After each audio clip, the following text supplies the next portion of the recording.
Okay, so this is a Clix system hub. They're made by Montague bikes, but it's also used on a lot of other bikes. It's a cam locking mechanism for the hub bolt for a quick detach system. So with the cam lock, generally speaking, and what makes this similar to a lot of other cam locks on the market is that's what loosens it up. What makes it different from other cam locks on the market is a couple of things. One, we've got a spring-loaded collar here, and we've got an indentation on the fork mount, so that even if this thing, for whatever reason, was loose or left loose, the wheel still doesn't come off. It'll be loose, but actually the bike's rideable like that. It just wouldn't handle very well, but it would still be rideable. The other thing is it allows for adjustment to make sure everything's free turning. To remove the front wheel, you would loosen the cam, like I've done here, pull back on this little collar, and your whole hub bolt becomes a little bit loose.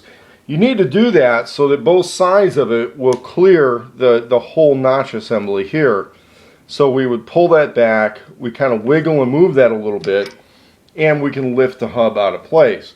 Now, if you don't have disc brakes and it's caliper brakes, reinstalling this, you could easily reinstall it the other way. It doesn't matter. If you have disc brakes and reinstall it like this, let's say your brakes were damaged or the hub came out around or something like that, you may want to install it this way, but you're losing the action of the front brakes. So it's not necessarily wrong, but you would be losing the action of the front brakes. Assuming that our front brakes and everything is fully functional, we're going to install it to have full interface on the front brakes. So we simply slide that down into place. We rotate this so that when I tighten it, it goes up against the fork. Now, if it's off center a little bit and we tighten it, let's say I cock that off center, we're not going to get really free movement. We want to make sure we get free movement. So I'm going to loosen this again, make sure it's settled into its groove, make sure it's moving freely, and then carefully tighten it again where it was in the position where it was moving most freely. Sometimes you want to redo it a couple of times just to make absolutely certain it's settled into a groove where it moves freely. And then you can get a little bit of movement. You don't want that to be overly tight. There's some adjustments. Any adjustments in the system go on the other side. Now, what gets a little bit more complex is a Clix system rear hub. That's because on this particular one, we're dealing with disc brake assembly, plus of course the gear, the chain drive assembly on the other side. The Montague Paratrooper bike comes with the Clix system both front and rear.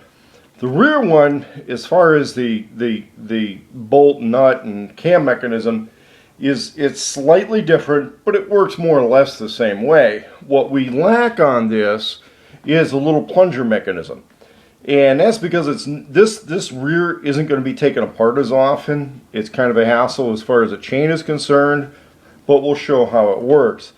There's no plunger mechanism, but we would still undo the cam. This loosens the rear wheel.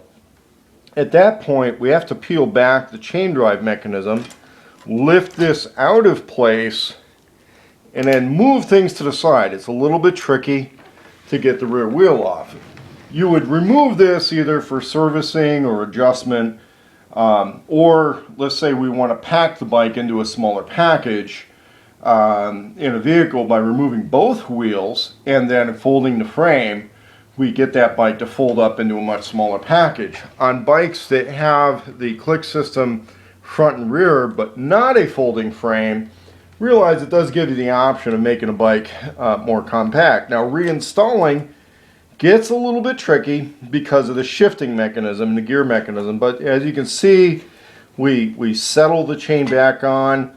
We're just going to settle that chain onto any old gear we can in order to get it in place. The other really important thing is, of course, getting the brake interface to work. Once we've settled this into place, we want to very carefully get that brake interface in and settle the hub into the notch. And because of the transmission on the bike, that gets a little trickier to settle everything in. But we set it in. We want the wheel to turn freely. That tells me that I've settled it into the right place. And then I like to tighten the cam toward the frame, although because we have two frame struts here, we could tighten it toward either one. But we want that thing to settle in place. We tighten the cam, double check that we've got free movement. I've got free movement with the chain. Didn't really matter which gear I went into when I did this, because it'll self-correct as soon as we pedal it a little bit. It'll just self-correct to whatever the gear setting was the last time.